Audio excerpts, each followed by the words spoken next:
जी अस्सलाम वालेकुम नाजरीन, मैं औरंगजेब बेग अपनी एक नई वीडियो ਦੇ ਨਾਲ ਅੱਜ मैं मौजूद हाँ ਚੁਇੰਡਾ ਦੇ ਕੋਲ बहुत ही ਵੱਡਾ मैदान, बहुत ही ਵੱਡਾ इलाका जिथे 1965 ਦੀ जंग लड़ी गई।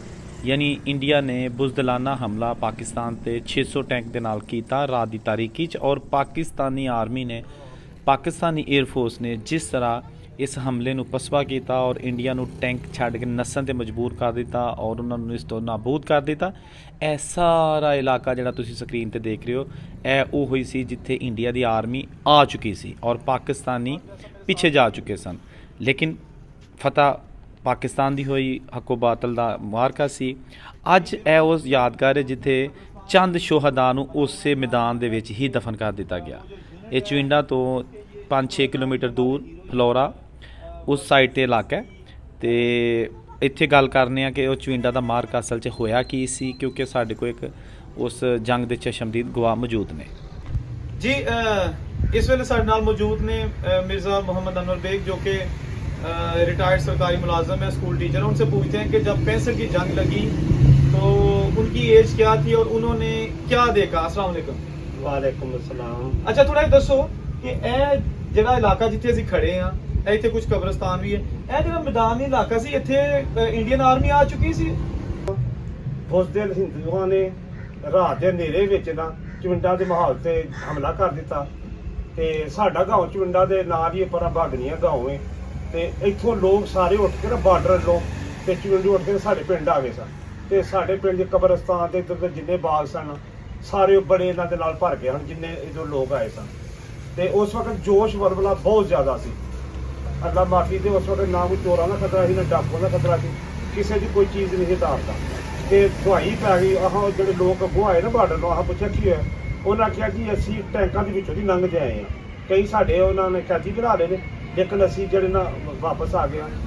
ਤੇ ਉਹਨਾਂ ਜਿਹੜਾ ਵਿੱਚ ਅਸੀਂ ਜਦੋਂ ਜੰਗ ਲੱਗੀ ਨਾ ਤੇ ਇੱਥੋਂ ਵੇਖਿਆ ਸਾਡੇ 6 ਜੰਗੀ ਜਹਾਜ਼ ਉਹ ਆਏ ਨੇ। ਉਹਨਾਂ ਫਿਰ ਜਿਹੜੇ ਟੈਂਕਾਂ ਦੇ ਨਾਲ ਹਮਲਾ ਕੀਤਾ ਨੇ ਇੰਡੀਆ ਦੇ, ਇਹਨਾਂ ਉੱਤੇ ਉਹਨਾਂ ਬੰਬਾਰੀ ਕੀਤੀ। ਇਹਨਾਂ ਫਿਰ ਵਾਕਿਆ ਦੀ ਜਿਹੜਾ ਇਹ ਟੈਂਕਾਂ ਦਾ ਕਬਰਸਤਾਨ ਇਹ ਚੁਇੰਡਾ ਨੂੰ ਜਿਹੜਾ ਬਣਾ ਦਿੱਤਾ। ਚੁਇੰਡਾ ਜਿਹੜਾ ਸੀ ਟੈਂਕਾਂ ਦਾ ਕਬਰਸਤਾਨ ਬਣ ਗਿਆ। ਤੇ ਵਾਕਿਆ ਦੀ ਦੂਜੀ ਜੰਗ ਅਜ਼ੀਮ ਤੋਂ ਬਾਅਦ ਟੈਂਕਾਂ ਦੀ ਸਭ ਤੋਂ ਵੱਡੀ ਲੜਾਈ ਜਿਹੜੀ ਸੀ ਨਾ ਉਹ ਚੁਇੰਡੇ ਸੀ। ਤੇ ਇਹ ਜਿੱਥੇ ਅਸੀਂ ਖੜੇ ਆ ਇਹ ਸਾਰੀ ਬਾਤ ਹੈ ਇੰਡੀਆ ਦਾ ਫੌਜੀ ਇੱਥੇ ਹੋਣਗੇ ਕਿਉਂਕਿ ਚੁਇੰਡਾ ਇਸ ਅੱਗੇ ਵੀ ਤੇ ਇੱਥੇ ਤਾਂ ਕੋਈ ਆਬਾਦੀ ਪਾਕਿਸਤਾਨੀ ਨਹੀਂ ਹੋ ਸਕਦੀ। ਨਹੀਂ ਜੀ, ਕੋਈ ਇਹ ਸਾਰਾ ਇਲਾਕਾ ਇੰਡੀਆ ਦੇ ਕਬਜ਼ੇ 'ਚ ਆ ਗਿਆ ਸੀ। ਬਲਕਿ ਇੰਡੀਆ ਦੀ ਜਿਹੜੀ ਸੀ ਨਾ ਫੌਜ ਇਹ ਬੁੱਟਰ ਡੋਗਰਾਂ ਜਸੋਰਾਂ ਤੇ ਬਲਕਿ ਖੁਰਪਾ ਗਾਉਂ ਉੱਥੋਂ ਤੱਕ ਉਹਨਾਂ ਦੇ ਫੌਜੀ ਆ ਗਏ ਸਨ।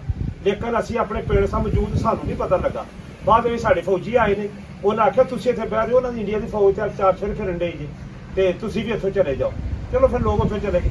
ਲੇਕਿਨ ਸਾਡੇ ਪਾਕ ਫਜ਼ਾਈਆ ਨੇ ਨਾ ਬੜਾ ਕੰਮ ਕੀਤਾ। ਉਹ ਹਰ ਅੱਧੇ ਤੇ ਘੰਟੇ ਬਾਅਦ 5-6 ਜਹਾਜ਼ ਆਉਂਦੇ ਨੇ ਸਾਡੇ, ਉਹਨਾਂ ਫਿਰ ਇੰਡੀਆ ਦੀ ਤਬਾਹੀ ਕੀਤੀ ਹੈ ਜਿੰਨੇ ਟੈਂਕ ਸਨ ਇੰਡੀਆ ਦੇ। ਲੇਕਿਨ ਸਾਡੇ ਵੀ ਨੌਜਵਾਨ ਬੜੇ ਸ਼ਹੀਦ ਹੋਏ ਨੇ। ਤੇ ਪਾਕਿਸਤਾਨੀ ਜਿਹੜੇ ਸਨ ਆਵਾਮ ਸੀ ਉਹ ਡਰ ਗਏ ਸਨ ਜਾਂ ਆਪਸ ਵਿੱਚ ਚੱਲਦਾ। ਇਹ ਇੱਕ ਅਜੀਬ ਜੋਸ਼ ਤੇ ਵਲਵਲਾ ਵੇਖਿਆ। ਇੰਨਾ ਜੁਰਅਤ ਤੇ ਦਲੇਰੀ ਮੈਂ ਅੱਜ ਤੱਕ ਕੌਮ 'ਚ ਨਹੀਂ ਵੇਖੀ। ਮੈਂ ਖੁਦ ਜੰਗ ਸਾਂ ਬੜਾ ਔਰ ਦਿਲ ਕਰਦਾ ਸੀ ਕਿ ਅਸੀਂ ਹੱਥ ਵਿੱਚ ਕੋਈ ਚੀਜ਼ ਲੈ ਕੇ ਨਾ ਭਾਵੇਂ ਸਾਡੇ ਕੋਲ ਬੰਦੂਕ ਨਾ ਵੀ ਹੋਏ ਤੇ ਅਸੀਂ ਇੰਡੀਆ ਦੇ ਉੱਤੇ ਹਮਲਾ ਕਰ ਦਈਏ। ਇਹ ਲੋਕਾਂ ਦਾ ਜਜ਼ਬਾ ਸੀ ਤੇ ਬਹਰਾਲ ਉਹ ਜਜ਼ਬਾ ਜਿਹੜਾ ਸੀ ਉਹਦੇ ਵਿੱਚ ਬਾਅਦ ਵਿੱਚ ਜਜ਼ਬਾ ਨਹੀਂ ਦੇਖਿਆ ਗਿਆ। ਹਰ ਨੌਜਵਾਨ ਔਰਤ, ਨੌਜਵਾਨ ਲੜਕੀ, ਬਜ਼ੁਰਗ ਸਾਰਿਆਂ ਦਾ ਇੱਕੋ ਹੀ ਜਜ਼ਬਾ ਸੀ ਕਿ ਇੰਡੀਆ ਨੂੰ ਤਬਾਹ ਕਰ ਦਿਆਂ। ਤੇ ਵਾਕਿਆ ਨੂੰ ਅੱਲਾਹ ਤਾਲਾ ਨੇ ਸਾਡੀ ਦੁਆ ਕਬੂਲ ਕਰ ਲਈ। ਲੇਕਿਨ ਪਾਕ ਫੌਜ ਨੇ ਵੀ ਬੜਾ ਸਾਡਾ ਹਿੰਮਤ ਨਾਲ ਮੁਕਾਬਲਾ ਕੀਤਾ ਉਹਨਾਂ ਨਾਲ ਇੰਡੀਆ ਦਾ। ਲੇਕਿਨ ਸਭ ਤੋਂ ਜ਼ਿਆਦਾ ਜਿਹੜਾ ਕੰਮ ਸੀ ਨਾ ਉਹ ਸਾਡੇ ਹਵਾਈ ਜਹਾਜ਼ਾਂ ਸਨ। F-86 ਜਹਾਜ਼ ਉਦੋਂ ਲਿਆ ਤੇ ਉਹਨਾਂ ਫਿਰ ਟੈਂਕਾਂ ਦੀ ਤਬਾਹੀ ਕੀਤੀ ਤੇ ਬਾਕੀ ਨੇ ਉਹਨਾਂ ਕਬਰਸਤਾਨ ਟੈਂਕਾਂ ਦਾ ਕਬਰਸਤਾਨ ਬਣਾ ਦਿੱਤਾ। ਅੱਛਾ ਇਹ ਮੈਨੂੰ ਦੱਸੋ ਕਿ ਤੁਸੀਂ ਜ਼ਾਹਰੀ ਬਾਤ ਹੈ ਜਿਸ ਤਰ੍ਹਾਂ ਤੁਸੀਂ ਦੱਸਿਆ ਕਿ ਜਵਾਨ ਸੋ ਕਾਲਜ ਦਾਖਲਾ ਲਿਆ ਸੀ। 16 ਸਾਲ ਉਮਰ ਸੀ ਮੇਰੀ। ਬੜੀ ਸਮਝਦਾਰੀ ਦੀ ਉਮਰ ਹੈ। ਅੱਛਾ ਜੰਗ ਖਤਮ ਹੋ ਗਈ ਲੇਕਿਨ ਤੁਹਾਨੂੰ ਪਤਾ ਤਾਂ ਹੈ ਸੀ ਨਾ, ਰੇਡੀਓ ਸੁਣਿਆ ਕਿ ਕਿੰਨੀ ਕੁ ਤਬਾਹੀ ਹੋਈ ਹੈ। ਉਸ ਤੋਂ ਬਾਅਦ ਜਦੋਂ ਜੰਗ ਖਤਮ ਹੋਈ ਹੈ ਤੁਸੀਂ ਉਹ ਨੁਕਸਾਨ ਵੇਖਣ ਆਏ ਸੋ ਤੇ ਕੀ ਵੇਖਿਆ? ਹਾਂ ਵੇਖਿਆ, ਲੇਕਿਨ ਅਸਾਂ ਜਿਹੜਾ ਵੇਖਿਆ ਨਾ ਜਦ ਚੁੰਡਿਆ ਰੇਲਵੇ ਸਟੇਸ਼ਨ ਹੈ ਨਾ ਗੁੰਨਾ ਜਾਂ ਜਿਹੜਾ ਵੀ ਏਰੀਆ ਚੁੰਡਾ, ਕਿਉਂਕਿ ਉਹਦੇ ਤੱਕ ਉਹਦੇ ਜਿਹੜਾ ਸੀ ਨਾ ਅਲੜ ਸਟੇਸ਼ਨ ਉੱਥੇ ਇੰਡੀਆ ਦਾ ਵੀ ਕਬਜ਼ਾ ਸੀ। ਲੇਕਿਨ ਚੁੰਡਾ ਦਾ ਸਟੇਸ਼ਨ ਰੇਲਵੇ ਸਟੇਸ਼ਨ ਸੀ ਨਹੀਂ ਉੱਥੇ ਆਏ ਤੇ ਚਾਰੋਂ ਤਰਫ ਜਿਹੜੇ ਨਾ ਟੈਂਕ ਹੀ ਟੈਂਕ ਸਨ ਇੰਡੀਆ ਦੇ ਤਬਾਹ ਹੋਏ। ਤੇ ਫਿਰ ਇੰਡੀਆ ਦੀ ਲਾਸ਼ਾਂ ਉੱਥੇ ਵੇਖੀਆਂ ਨੇ। ਉਹ ਫਿਰ ਸਾਡੇ ਜਿਹੜਾ ਨਾ ਸਿਪਾਹੀਆਂ ਨੇ ਨਾ ਲੈ ਕੇ ਇਹਨਾਂ ਨੂੰ ਨਾਲ ਲੋਕਾਂ ਨੂੰ ਇਹ ਫਿਰ ਇੱਕੋ ਬੜਾ ਵੱਡਾ ਗੜੇ ਦੇ ਵਿੱਚ ਪਤਾ ਨਹੀਂ ਕਿੰਨਾ ਕੁ ਉਹਦੇ ਵਿੱਚ ਇਹ ਫੌਜੀ ਜਿਹੜੇ ਨਾ ਇਸ ਤਰ੍ਹਾਂ ਦਬ ਦੁਬ ਚੜਿਆ ਜਿਸ ਤਰ੍ਹਾਂ ਬਸ ਹਿਸਾਬ ਕਿਤਾਬ ਲਾ ਕੇ ਉਹਨਾਂ। ਲੇਕਿਨ ਇਹ ਸੀ ਕਿ ਬੜੀ ਤਬਾਹੀ ਆਹ ਵੇਖੀ ਹੈ ਬਾਅਦ ਦੇ ਵਿੱਚ ਲੇਕਿਨ ਸਾਡਾ ਇਲਾਕਾ ਜਿਹੜਾ ਸੀ ਨਾ ਜਿੱਥੇ ਅਸੀਂ ਹੁਣ ਖੜੇ ਆ ਇਹ ਉਹਨਾਂ ਦੇ ਇੰਡੀਆ ਦੇ ਕਬਜ਼ੇ ਵਿੱਚ ਸੀ। ਲੇਕਿਨ ਬਾਅਦ ਦੇ ਵਿੱਚ ਉਧਰੋਂ ਸਾਡਾ ਵੀ ਇਲਾਕਾ, ਅਸਾਂ ਵੀ ਬੜਾ ਕਾਫੀ ਇਲਾਕਾ ਨਹੀਂ ਲਿਆ ਸੀ, ਕਸ਼ਮੀਰ ਦੇ ਵਿੱਚ ਕਾਫੀ ਇਲਾਕਾ ਨਹੀਂ ਲਿਆ ਸੀ, ਇੱਧਰ ਖੇਮ ਕਰਨ ਵਿੱਚ ਆ ਸਾਰਾ ਇਲਾਕਾ ਜਿਹੜਾ ਤਕਰੀਬਨ ਕਾਫੀ ਅਸਾਂ ਵੀ ਉਹਨਾਂ ਨੇ ਲਿਆ ਸੀ।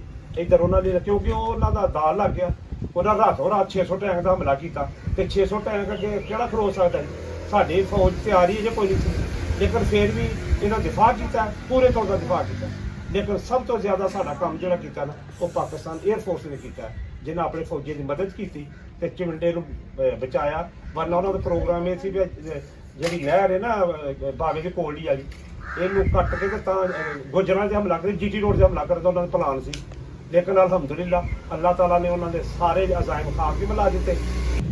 ਇਹ ਤੇ ਹੋ ਗਿਆ ਨਾਜ਼ਰੀਨ ਉਸ ਇਲਾਕਾ, ਉਹ ਤੁਹਾਨੂੰ ਦਿਖਾਇਆ ਜਿਹੜਾ ਮੈਦਾਨ ਸੀ ਇੱਥੇ ਚੁਇੰਡਾ ਦੇ ਕੋਲ ਹੈ, ਚੁਬਾਰਾ, ਫਲੋਰਾ, ਗੜਬੋਰ, ਇਹ ਸਾਰਾ ਏਰੀਆ ਮੈਦਾਨੇ ਜੰਗ ਬਣਿਆ ਹੋਇਆ ਸੀ। 600 ਟੈਂਕ ਇੱਥੇ ਇੰਡੀਆ ਦੇ ਆ ਚੁੱਕੇ ਸਨ, ਆਰਮੀ ਸੀ ਉਹਨਾਂ ਦੇ ਹਵਾਈ ਜਹਾਜ਼ ਸਨ। ਲੇਕਿਨ ਪਾਕਿਸਤਾਨ ਨੇ ਇਹੋ ਹੀ ਜਿਹੜਾ ਸਾਰਾ ਏਰੀਆ ਨਾ ਇਹੋ ਹੀ ਇੰਡੀਆ ਦੀ ਆਰਮੀ ਔਰ ਇੰਡੀਆ ਦੇ ਟੈਂਕਾਂ ਦਾ ਕਬਰਸਤਾਨ ਤਬਦੀਲ ਕਰਤਾ। ਇੱਕ ਵੀ ਟੈਂਕ ਬਚ ਕੇ ਨਹੀਂ ਸੀ ਗਿਆ, ਤਬਾਹ ਕਰ ਦਿੱਤੇ ਜਾਂ ਉਹ ਛੱਡ ਕੇ ਤੇ ਉਹਨਾਂ ਨੇ ਸਰੈਂਡਰ ਕਰ ਦਿੱਤਾ, ਯਾਨੀ ਕਿ ਹੱਥ ਖੜੇ ਕਰ ਦਿੱਤੇ ਕਿ ਸਾਨੂੰ ਮਾਰਿਓ ਨਾ, ਇਹ ਜੇ ਸਾਡੇ ਟੈਂਕ ਤੇ ਇਹ ਜੇ ਅਸੀਂ। ਤੇ ਹੁਣ ਚੱਲਨੇ ਆ ਚੁਇੰਡਾ ਸਟੇਸ਼ਨ ਜਿੱਥੇ ਕਬਰਸਤਾਨ ਬਣਿਆ ਸੀ, ਔਰ ਉੱਥੇ ਹਰ ਤਰਫ ਟੈਂਕ ਇੰਡੀਆ ਦੇ ਤਬਾਹਸ਼ੁਦਾ ਤੇ ਦੂਸਰੇ ਜਿਹੜੇ ਛੱਡ ਕੇ ਇੰਡੀਆ ਦੇ ਫੌਜੀ ਨਸੇ ਸਨ। ਚੁਇੰਡਾ ਸਟੇਸ਼ਨ ਜਾ ਕੇ ਤੁਹਾਨੂੰ ਦੱਸ ਰਿਹਾ ਕਿ ਉਹ ਕਿਸ ਤਰ੍ਹਾਂ ਦੀ ਚੀਜ਼ ਹੈ।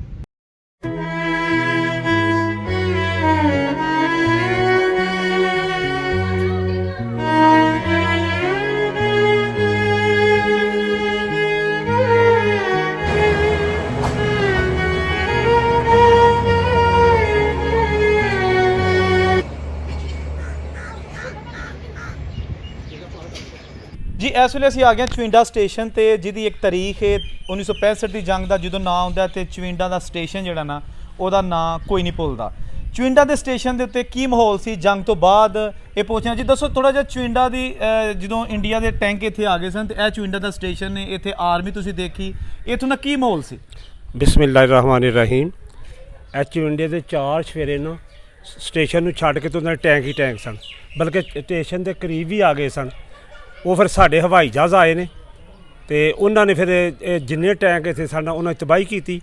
ਉਹ 4-4 ਦੀ ਟੋਲੀਆਂ ਵਿੱਚ ਜਹਾਜ਼ ਆਉਂਦੇ ਸਨ, ਉਹ 4 ਟੁਰ ਜਾਂਦੇ ਹਨ, ਫਿਰ 4 ਆਉਂਦੇ ਹਨ।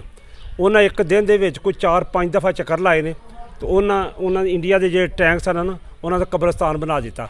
ਤੇ ਅਸੀਂ ਬਾਅਦ ਵਿੱਚ ਦੇਖਿਆ ਜੋ ਜੰਗਬੰਦੀ ਹੋ ਗਈ ਸੀ ਤੇ ਚੁਇੰਡਾ ਸਟੇਸ਼ਨ ਜਿਹੜਾ ਦੇ 4 ਸਵੇਰੇ ਟੈਂਕ ਹੀ ਟੈਂਕ ਤਬਾਹ ਹੋਏ ਸਨ, ਜਿਹਦੀ ਵਜ੍ਹਾ ਨਾਲ ਇਹਨੂੰ ਇੰਡੀਆ ਦੇ ਜਿਹੜੇ ਟੈਂਕ ਸਨ ਉਹਨਾਂ ਦਾ ਕਬਰਸਤਾਨ ਕਿਹਾ ਗਿਆ ਵੇ। ਤੇ ਬੜਾ ਸੋਹ ਮੰਜ਼ਰ ਦੇਖਿਆ ਤੇ ਉਹਨਾਂ ਦੀਆਂ ਜਿਹੜੀਆਂ ਹਿੰਦੂਆਂ ਦੀਆਂ ਲਾਸ਼ਾਂ ਸਨ ਉਹ ਇੱਥੇ ਬੜਾ ਵੱਡਾ ਟੋਇਆ ਕੱਢ ਕੇ ਨਾ, ਉਹ ਬੜੀ ਦੇਰ ਤੱਕ ਟੋਇਆ ਇੱਥੇ ਦੇਖ ਰਹੇ ਹਾਂ ਜੀ। ਉਹਦੇ ਵਿੱਚ ਥੋੜ੍ਹੀ ਸਟਾ ਛੜੀਆਂ, ਬੜਾ ਇੱਥੇ ਯਾਨੀ ਗੰਦਾ ਮਾਹੌਲ ਸੀ ਉਸ ਵਕਤ, ਕਿਉਂਕਿ ਅਸੀਂ ਸੀਜ਼ ਫਾਇਰ ਤੋਂ ਫੌਰਨ ਬਾਅਦ ਇੱਥੇ ਆਏ ਹਨ, ਕਿਉਂਕਿ ਸਾਡਾ ਇਲਾਕਾ ਸੀ। ਤਾਂ ਹਾਂ ਦੇਖਿਆ ਨਾ ਤੇ ਬੜਾ ਇੱਥੇ ਬਦਬੂ ਸੀ ਬੜੀ ਉਹਨਾਂ ਦੀਆਂ ਲਾਸ਼ਾਂ ਦੀ। ਤੇ ਜਿਹੜੇ ਸਾਡੇ ਸ਼ਹੀਦ ਹੋਏ ਸਨ ਉਹਨਾਂ ਨੂੰ ਤੇ ਫੌਰੀ ਤੌਰ 'ਤੇ ਉਹਨਾਂ ਜਾ ਕੇ ਨਾ ਤੇ ਦਫਨ ਕਰ ਦਿੱਤਾ ਸੀ।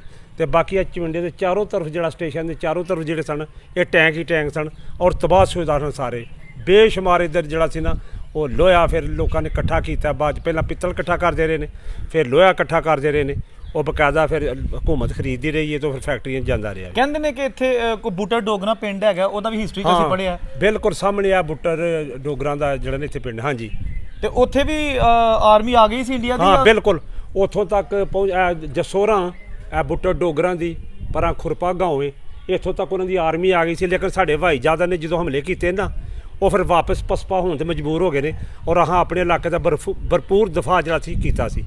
ਇਹ ਸਭ ਕੁਝ ਆਪਣੀ ਅੱਖਾਂ ਨੇ ਵੇਖਿਆ। ਮੈਂ ਉਦੋਂ ਕੋਈ 16-17 ਸਾਲ ਮੇਰੀ ਉਮਰ ਸੀ, ਕਾਲਜ 'ਚ ਮੈਂ ਦਾਖਲ ਹੋਇਆ ਸਾਂ ਤੇ ਮੈਨੂੰ ਸਾਰੀ ਉਹ ਜੰਗ ਦਾ ਜਿਹੜਾ ਨਾ ਆਂਖੋਂ ਦੇ ਹਾਲ ਪਤਾ ਵੀ। ਤੇ ਇੱਧਰ ਬੜੀ तबाही, ਇੱਥੇ टैंक ही टैंक सर, जिधर ही नज़र मारते हैं टैंक ही टैंक सर। जी तो नाज़रीन, ये थी हमारी आज की जो प्रोग्राम, जिसमें हमने आपको चुइंडा की वो जगह भी दिखाई जहाँ पे टैंकों की लड़ाई की गई। ये फ्लोरा से आगे है और उसके बाद चुइंडा जहाँ पे आर्मी भी थी, और इसीलिए कहा जाता है कि चुइंडा की जो शहीदों की बस्ती है और ये इंडिया के टैंकों का कब्रिस्तान था। ये है वो स्टेशन, ये है वो स्टेशन, ये वो जगह। जैसे कि अभी आप स्क्रीन पर तस्वीर भी देख रहे हैं कि यहाँ पर हमारे जो फौजी अफसरान हैं वो खड़े हैं। ये पुरानी तस्वीर जो अभी आपकी स्क्रीन पे आ रही है, ये उस वक्त की दौर है, जंग 65 की तस्वीर है। तो ये जैसा कि अभी बेग साहब ने बताया कि ये सारा एरिया जो है ना, ये तबाहशुदा टैंकों का एक मंज़र पर पेश करता रहा था।